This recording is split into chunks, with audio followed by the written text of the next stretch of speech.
वो डायरेक्टली यहाँ पर स्टेज पे मिल रहे हैं। हम पहले से इसलिए नहीं मिले ताकि स्पॉन्टेनिटी बनी रहे, क्योंकि अगर हम पहले से मिल लेते, आधी से ज्यादा बातें कर लेते, फिर यहाँ पे आकर के एक्टिंग करनी पड़ती। अच्छा, आपका इसके बारे में क्या ख्याल है? तो वो नकली हो जाता है। अभी जो कुछ होगा असली होगा। आप लोग मुझसे पहली बार मिल रहे हो यहाँ पर, पहले हम कभी नहीं मिले। कितने हैं जो पहली बार मेरा लाइव सेशन अटेंड कर रहे हैं? ऑलमोस्ट सब। और ये भी तो ये भी पहली बार मेरे से मिल रहे हैं। तो जो भी होने वाला है वो रियल होने वाला है और स्पॉन्टेनियस होने वाला है। जो भी आप खुल करके इनसे पूछ सकते हैं। बीच बीच में मैं अपने भी जो थोड़े से थॉट्स हैं, ओपिनियंस हैं, वो आप लोगों के साथ में शेयर करूंगा। मेरे को आप कह सकते हैं कि मैं एक्सपर्ट तो नहीं हूं इस फील्ड में, लेकिन मैं एक इन्वेस्टर हूं।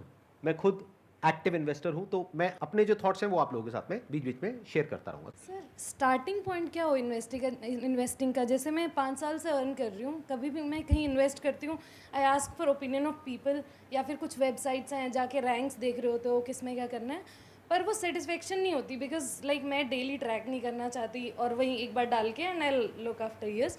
सो स्टार्टिंग पॉइंट क्या हो मेरे जैसे इंसान के लिए, मतलब इन्वेस्टिंग का? सो मैम, स्टार्ट जब करते हैं तो मैंने जो देखा है लोगों में कि अगर कोई डॉक्टर है बाय प्रोफेशन तो वो ना फार्मा छोड़ के सब में इन्वेस्ट करेगा। कोई अगर आईटी इंजीनियर है तो वो आईटी कंपनी छोड़ के सब में इन्वेस्ट करेगा। इसके पीछे का रीजन क्या है कि हमको ना उस इंडस्ट्री का वर्स्ट पता होता है। हमको पता होता है बाहर से बड़ी अच्छी कंपनी लग रही है, अंदर से मेरे को पता है उसमें क्या होता है। जहां भी हम काम करते हैं हमको ये पता होता है, और ना उस चक्कर में एक बायसनेस आ जाता है, फेमिलियरिटी बायस, कि मैं इसको जानता हूं, मेरे को इसमें क्या गंदा है क्या अच्छा है पता है, तो मैं वहां इन्वेस्ट कर लेता हूं जहां का मेरे को कुछ नहीं पता है, वहां सब अच्छा अच्छा लग रहा है। लेकिन हम ये भूल जाते हैं, जब हम जॉब पे नहीं आए थे तो हमको ये कंपनी में भी सब परफेक्ट लगता था, अंदर से पता चला कि गड़बड़ है। तो हम कई बार दूसरी इंडस्ट्रीज के प्रति जो हमारा नेग्लिजेंस है उससे मान लेते हैं कि वो इंडस्ट्रियों में हमारी इंडस्ट्री से वो इंडस्ट्री अच्छी है। तो whenever you are starting, anyone who starting, stick to 2 industries. एक जो आपका प्रोफेशन है, दूसरा जो आप एज अ कंज्यूमर यूज करते हो। इन्वेस्टिंग को कई बार बहुत कॉम्प्लेक्स किया जाता है, because that's how intermediaries earn, that's how everyone around you will earn.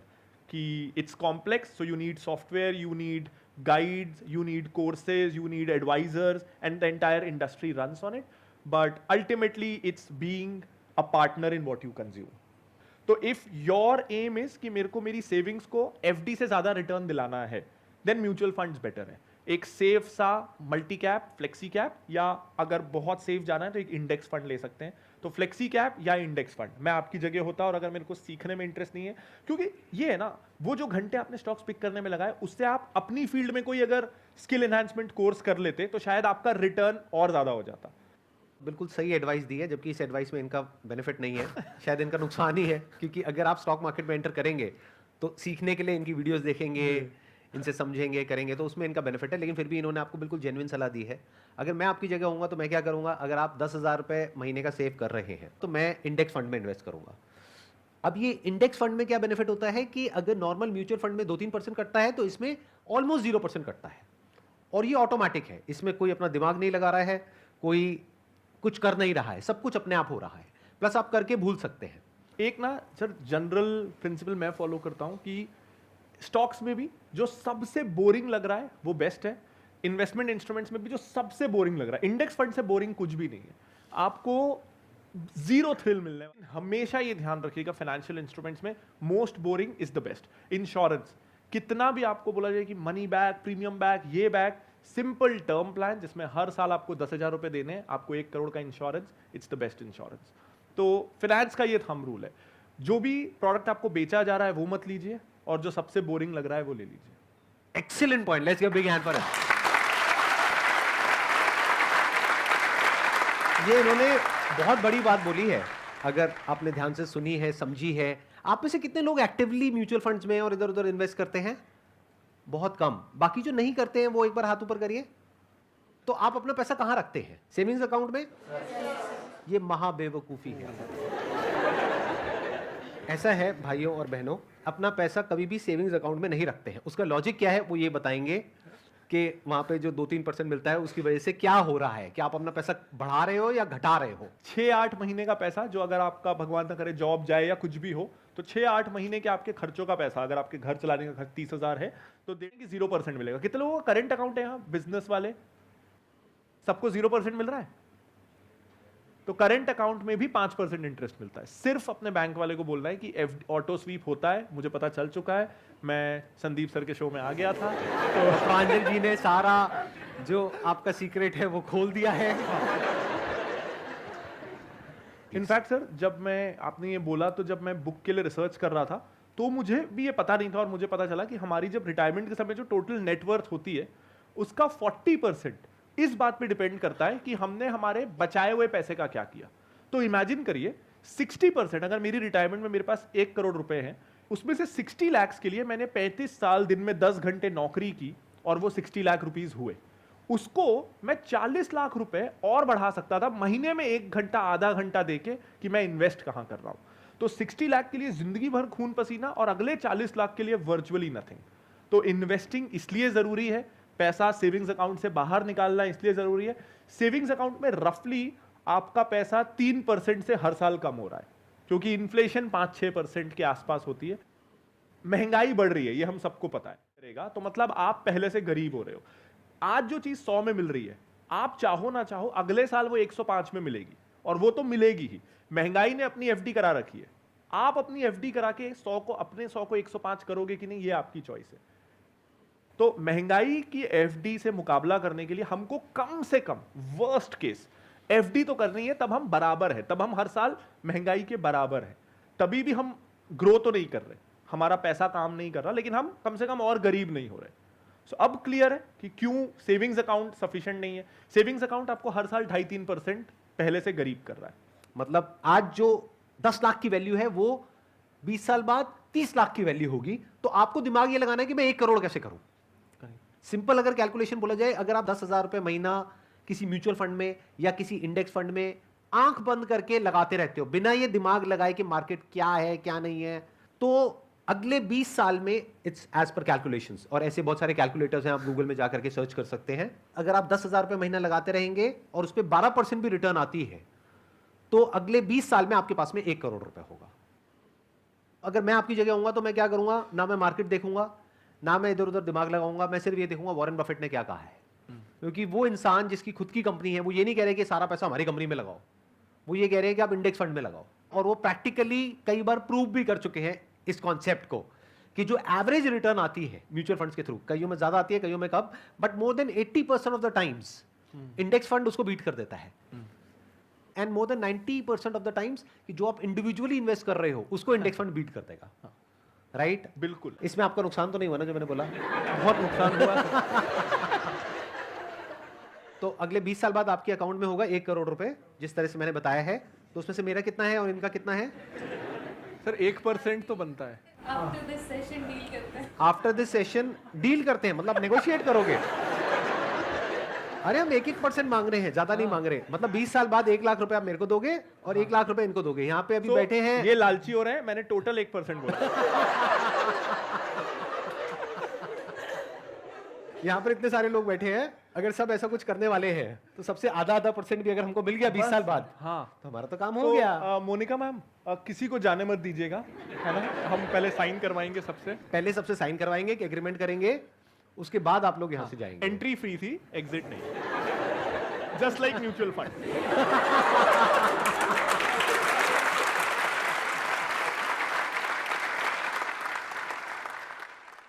Sir, actually, I'm software engineer and I'm dealing with options on working on a daily basis on intraday. तो office दो तीन बजे के बाद start होता है, then early morning I always do intraday. So sir you are investor, so sir what's your way, I am on right track? Right और wrong कुछ नहीं है। इन जनरल अगर मैं ब्रॉडली रिस्क एनालिसिस करूं, तो बिजनेस एक एसेट है, वो प्रॉपर्टी के जैसा है। तो प्रॉपर्टी का प्राइस ना रोज ऊपर नीचे नहीं होता है। क्यों नहीं होता है? क्योंकि प्रॉपर्टी के रियल टाइम प्राइसेस ऑनलाइन हर प्रॉपर्टी का दिख नहीं रहा है। मैं रायपुर से हूं, अगर मेरे शहर का भी नगर निगम के अंदर जितने लैंड के प्लॉट है उसको ऑनलाइन डाल देना और उस पर ब्रोकर्स आ जाएंगे, आप ऑनलाइन वो फ्रैक्शन में प्रॉपर्टी खरीद सकते हो, तो प्रॉपर्टी का प्राइस भी रोज ऊपर नीचे होने लगेगा। आज इसलिए नहीं होता कि उतनी ट्रांसपेरेंसी और उतनी लिक्विडिटी है नहीं, वरना होने लगेगा। कोई भी एसेट क्लास को अगर हम उसके लाइव प्राइसेस YouTube पे वीडियोस में, न्यूज चैनल्स में दिखाने लगे और उसका ट्रेडिंग इतना आसान बना दे कि अकाउंट ओपनिंग भी फ्री, ब्रोकरेज भी जीरो, तो हर चीज ऊपर नीचे होने लगेगी रोज। इसका मतलब ये नहीं है कि हम भी उसका हिस्सा बन जाए। ये मेरी थिंकिंग है, अगेन इसमें सही गलत कुछ नहीं है। मेरे लिए स्टॉक मार्केट जाने का सिर्फ एक मतलब है कि मैं उन बिजनेसेस में पार्टनर बन रहा हूं जो बिजनेसेस मैं खुद करना चाहता हूं, लेकिन due to lack of capital, lack of team, lack of expertise मैं खुद नहीं कर सकता। So that is investing for me. Sir मैं स्टॉक मार्केट में लास्ट 1.5 साल से काम कर रहा हूँ सर। इंट्राडे भी करता हूँ और अपना पोर्टफोलियो भी कर रहा हूँ सर। एक चीज़ थी पेनी स्टॉक्स का सिलेक्शन कैसे करते हैं सर आप? जैसे आपने पूछा मैं कैसे पेनी स्टॉक सेलेक्ट करता हूं, तो मैं नहीं करता हूं। मेरे को पेनी स्टॉक्स में इंटरेस्ट ही नहीं है। अब पेनी स्टॉक क्या होते हैं पहले मैं बता देता हूं। वो स्टॉक जो बहुत सस्ते में मिल रहे हैं, मतलब अगर मैं अच्छे शेयर खरीदने जाऊं ना तो कई बार एक शेयर 1000 रुपए का होता है। MRF का एक शेयर 75-80 हज़ार का है। अब ये ना एक बहुत बड़ा मेंटल ब्लॉक है कि एक ही शेयर मिला और 75,000 का तो ये ऑलरेडी है और कितना बढ़ जाएगा। हमको लगता है कि 75,000 की चीज 5 लाख थोड़ी हो जाएगी। 1 रुपए का शेयर 5 लाख हो सकता है। तो मेरे पास 1 लाख रुपए है ना, तो मैं 1 रुपए वाले 1 लाख शेयर्स ले लेता हूं। मेरे पास 1 लाख यूनिट आ गए। क्वांटिटी, हमको क्वांटिटी अच्छी दिखती है कि 1 लाख, और ये लगता है कि ये बढ़ सकता है। 1 का 2 भी हो गया ना तो पैसा डबल। और ऐसा लगता है कि 1 का 2 आसानी से हो सकता है, 75,000 वाला 1.5 लाख आसानी से नहीं हो सकता। ये एक माइंडसेट रहता है। अब ना यहां पे हम रियल वर्ल्ड से इसको कंपेयर करते हैं कि आप सोना खरीदोगे तो 50,000 का जरा सा एक सिक्का मिलेगा। लोहा खरीदोगे तो मतलब उठाने के लिए कुली करना पड़ेगा। तो हम लोहा खरीद के खुश तो नहीं होते, देखो मैं कितना सारा लोहा लाया, और जो सोना छी इतना सा लाया, ऐसा नहीं करते ना। हमको पता है कि सोने की वैल्यू है और लोहा ही रहेगा, वो सोना नहीं होगा। सबसे पहला सवाल यह है कि कोई चीज अगर 1 रुपए की है तो क्यों है? उसके पीछे बहुत सारे रीजंस होंगे, वरना वो 1 रुपए में क्यों है। अच्छा, मैं थोड़ा सा यहाँ पे ऐड कर सकता हूँ पेनी स्टॉक से रिलेटेड। हजारों में से कोई एक कंपनी होती है जो 1 रुपए से बढ़ करके 100 रुपए हो गई या 1000 रुपए हो गई, और हमारा दिमाग यही चलता है कि मेरा भी हो सकता है। सेम जैसे लॉटरी के केस में होता है, सेम जैसे गैम्बलिंग में होता है कि वो गैम्बलिंग में अमीर हो गया। मेरी एक बात ध्यान से सुनना, और अगर हो सके तो इसको याद रखना। ये थोड़ी सी अलग है उससे जिस तरह से हम लोगों का माइंड ऑपरेट करता है। मेरा गैम्बलिंग का सीधा सा उसूल है, मतलब इसका मतलब ये नहीं कि मैं गैम्बलर हूं, लेकिन अगर मैं कभी खेलता हूं कैसीनो में जा करके तो मेरा सीधा सा उसूल है कि मैं जीत करके नहीं उठूंगा, क्योंकि गैम्बलिंग में वो हारता है। गोवा में एक कैसीनो में हम गए और वहां पर 1000-2000 रुपए से शुरू किया, 75,000 रुपए आ गए।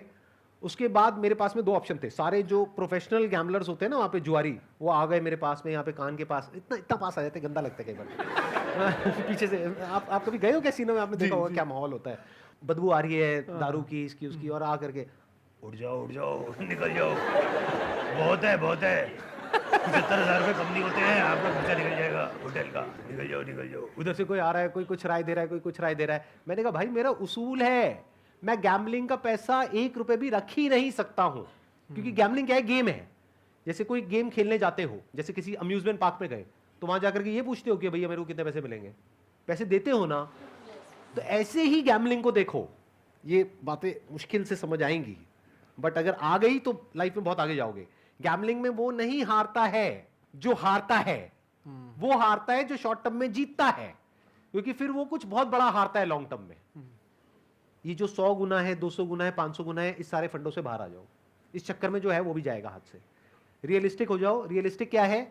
वॉरेन बफेट ने 20% की रिटर्न जनरेट करी year on year since last 70 years, And he is the best. He is the best. And he is the best.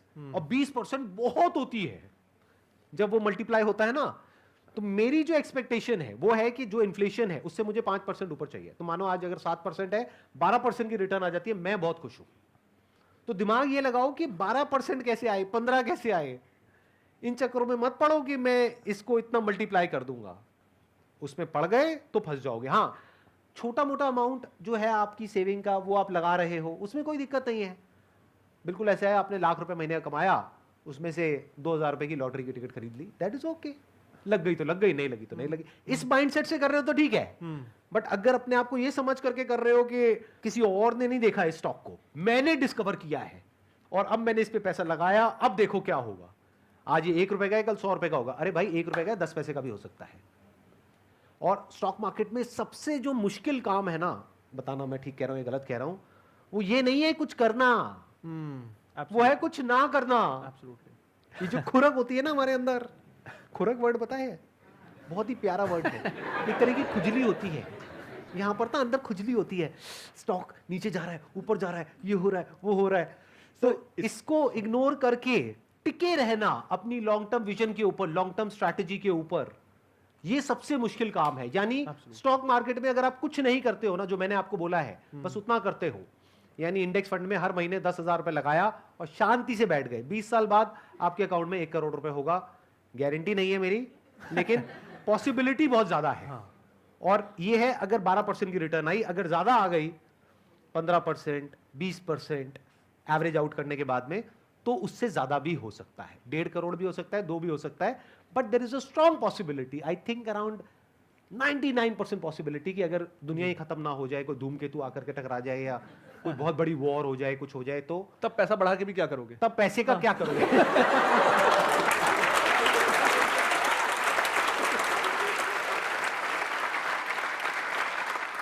तो there is a strong possibility, 99% possibility है कि आप करोड़पति बन जाओगे आने वाले 20 साल बाद। लेकिन जो आप सोच रहे हो जिस तरीके से करोड़पति बनने का, उसमें रोडपति बनने के चांसेस ज्यादा हैं, करोड़पति बनने के कम हैं। तो थोड़ा संभल करके दोस्त, इस एज में हम कुछ गलतियां कर देते हैं। स्टॉक मार्केट वैसे बड़ी कमाल की जगह है, लेकिन इससे खतरनाक जगह भी कोई नहीं है अगर आप लालच और डर के बेस पे ऑपरेट कर रहे हो। और हम ऐसे ही ऑपरेट करते हैं। माइंड को जितना मैं समझ पाया हूं ना, वो ये है कि हम अपने फीलिंग्स के अकॉर्डिंग एक्ट करते हैं, इमोशंस के अकॉर्डिंग, और इंटेलेक्ट पीछे चला जाता है। इसके लिए सर मैं एक डिसिप्लिन रखता हूं कि मैं ब्रोकरेज ऐप अनइंस्टॉल कर देता हूं। जिस दिन खरीदना है, अपने लैपटॉप को खोला, महीने में 1-2 बार खरीदना है, उस दिन खरीद लिया। मेरे फोन में, हमारे ऑफिस में, इनफैक्ट आई रिमेंबर एक दिन मेरी एक स्कूल की दोस्त थी, उसने हमको ज्वाइन किया और वो मुझसे बोलती है कि प्रांजल, तुम लोग फाइनेंस का काम करते हो, ये कैसा ऑफिस है? ना तो यहाँ टर्मिनल है, ना CNBC चल रहा है, ना बिजनेस न्यूज़पेपर्स हैं। I think you guys really need to upgrade.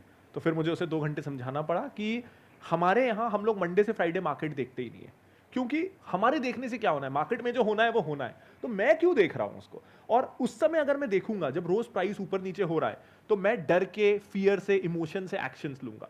अगर मैं सैटरडे संडे को देखूंगा, मैं आज कुछ कर ही नहीं सकता। मेरे को कोई शेयर अगर बेचना भी है, मैं सैटरडे को बेच ही नहीं सकता। तो मंडे तक मैं जब सोऊंगा उस थॉट के साथ, तो मैं रैशनली उस पर एक्ट कर पाऊंगा। तो इन अ फाइनेंस कंपनी हमारे यहाँ Monday to Friday stock market देखना अलाउड ही नहीं है। एक जो सर आपने बोला था, मैं उस पर एक पॉइंट ऐड करूंगा कि कुछ ना करना, तो इसको ना हम डू समथिंग बायस बोलते हैं। बहुत बड़ी खुजली होती है ये सच में। और ना ये भी प्रोबेबिलिटी स्टैटिस्टिकली प्रूवन है इन गोल कीपिंग, जब पेनल्टी शूटआउट्स होते हैं, तो स्टैटिस्टिकली अगर गोलकीपर अपनी जगह पे खड़ा रहे तो he will save 33% of the goals. ये वो AI सिमुलेशन से पता चला। लेकिन 90% of the times goalkeeper will dive either of the sides, क्योंकि अगर वो खड़ा रहे और दोनों तरफ हर 2 में से 3 में से 2 गोल हो रहे हैं ना, तो ही लुक रियली स्टूपिड कि अरे खड़ा हुआ है। ऑडियंस भी क्या बोलेगी, अरे सीधा खड़ा रहता है यार, इधर उधर गोल हो रहा है, जबकि स्टैटिस्टिकली वो सही चीज कर रहा है। लेकिन हम हमेशा मैथमेटिकली प्रोबेबिलिटी वाइज सोचते नहीं है। हमको ये सेटिस्फैक्शन मिलना ज्यादा जरूरी है कि हम मेहनत कर रहे हैं, भले ही हम गलत डायरेक्शन में दौड़ रहे हैं, दौड़ना उधर है, लेकिन हमको ये सेटिस्फैक्शन दौड़े तो सही ना।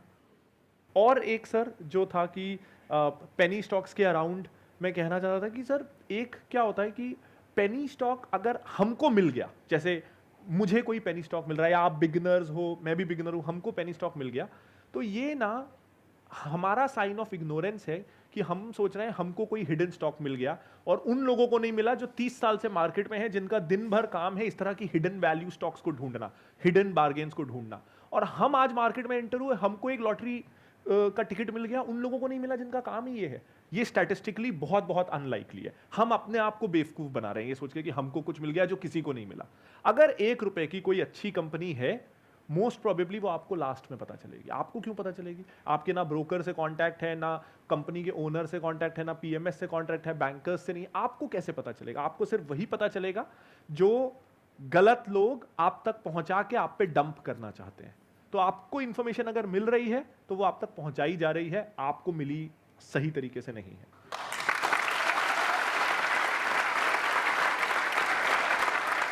एक और बात यहाँ पर मैं बोलूँगा, इनसे बात करते करते एकदम एक थॉट आ रहा है कि स्टॉक मार्केट में अगर डरना है ना, तो कम रिटर्न से मत डरो, ज्यादा रिटर्न से डरो।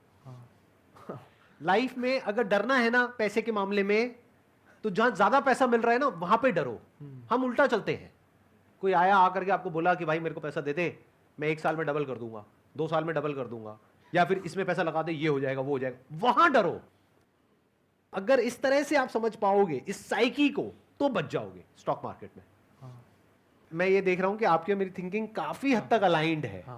आपने भी वॉरेन बफेट को पढ़ा होगा, बेंजामिन ग्राम, जो उसकी जो the intelligent investor Benjamin gram. Sir एक अच्छी बात ये, जब मैं शुरू करा था 2012-13 में, तो नॉइज नहीं था। आप पढ़ने जाओगे तो यही मिलेगा, राइट। तो वो बहुत अच्छा था उस समय। उसका चैप्टर 8 है और चैप्टर 20 है, जो मेरे को सबसे पर्सनली बहुत important पसंद है, और सबसे इंपॉर्टेंट जो खेल है उसी के अंदर है। मार्केट को बोला गया है एक लूनेटिक, उसमें जो उन्होंने वर्ड यूज किया है बेंजामिन ग्राम ने, मतलब कि मार्केट पागल है, मार्केट का कोई भरोसा नहीं है, कभी ऊपर है कभी नीचे है, कभी ये है कभी वो है। अगर ये देखने लग गए तो आप भी पागल हो जाओगे। तो इसका तरीका क्या है, चुपचाप अपना SIP करते रहो और देखो ही मत कि क्या हो रहा है क्या नहीं हो रहा है। जो अपना काम है उस पर ध्यान दो। आप जॉब कर रहे हो तो अपनी जॉब में दिमाग लगाओ कि अपनी स्किल्स को अपग्रेड कैसे करो। आज अगर जॉब से 1 लाख रुपए कमा रहे हो तो दिमाग ये लगाओ कि 1 लाख को 2 लाख कैसे करो, और उधर जो काम होना है उसको अपने आप होने दो। वो अपने आप ही आपका करोड़ों बनता चला जाएगा, अगर कुछ नहीं करे तो। इनफैक्ट आपको एक मजेदार बात बताता हूं, आप ही आपके सबसे बड़े दुश्मन हो स्टॉक मार्केट में। अगर आप खुद को बीच में से हटा पाओ ना तो बहुत कमाल पैसा कमाओगे। पैसे को पैसा बनाने दो। मतलब स्टॉक मार्केट को जिस तरह से मैं देखता हूं, आप बताना कि आप भी इसी तरह से देखते हैं या कुछ अलग हमारा थॉट प्रोसेस है। मैं ऐसे देखता हूं कि स्टॉक मार्केट मतलब क्या है, बिजनेस में हम पैसा डाल रहे हैं। Absolutely. मानो मैंने सेंसेक्स का ETF लिया या निफ्टी का ETF लिया, तो मैं ऐसे देखता हूं कि मैं बिजनेस में पैसा डाल रहा हूं और बिजनेस में ही सब कुछ टिका है। आपकी जॉब बिजनेस पे टिकी है। गवर्नमेंट को जो टैक्सेस मिलते हैं, GST हो गया, इनकम टैक्स हो गया, वो सब कहां से मिल रहा है, जब बिजनेस आगे बढ़ेगा।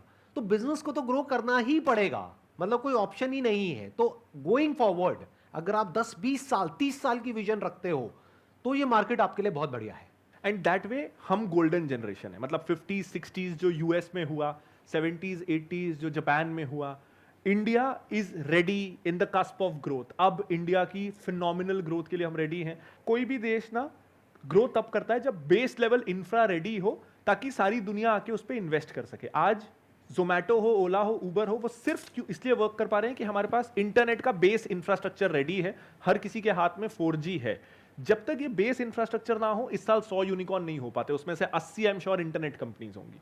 तो अब इस देश में बेस इंफ्रास्ट्रक्चर रेडी है कि आपके पास अब सड़कें हैं, हाईवे हैं, अब एयरपोर्ट्स हर जगह हैं, अच्छा इंफ्रास्ट्रक्चर है, फास्ट ट्रेन्स आ रही हैं। तो यहां से ग्रोथ आनी ही है। हमारी population now it's an advantage for us, young population है। सो अब क्यों कोई बाहर का जो डेवलप्ड देश है वहां की कंपनियां क्यों इंडिया में पैसा नहीं लगाएंगी? देयर इज नो रीजन कि वो पैसा ना लगाएं।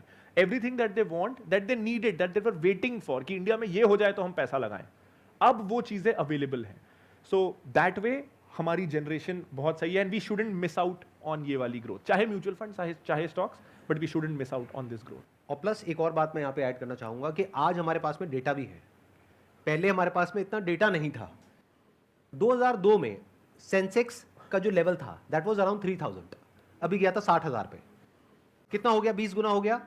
कितने साल में? 20 साल में। तो हिस्टोरिकली अगर आप देखोगे तो स्टॉक मार्केट हमेशा आउट परफॉर्म करता है किसी भी एसेट क्लास को बाय अ गुड मार्जिन। तो इट मेक्स कंप्लीट सेंस कि आप इसमें पैसा लगाओ। और वो कैसे लगाना है? म्यूचुअल फंड के थ्रू लगाना है, स्टॉक में डायरेक्टली लगाना है, इंडेक्स फंड के थ्रू लगाना है, कैसे करना है वो आपके ऊपर है। That's your call.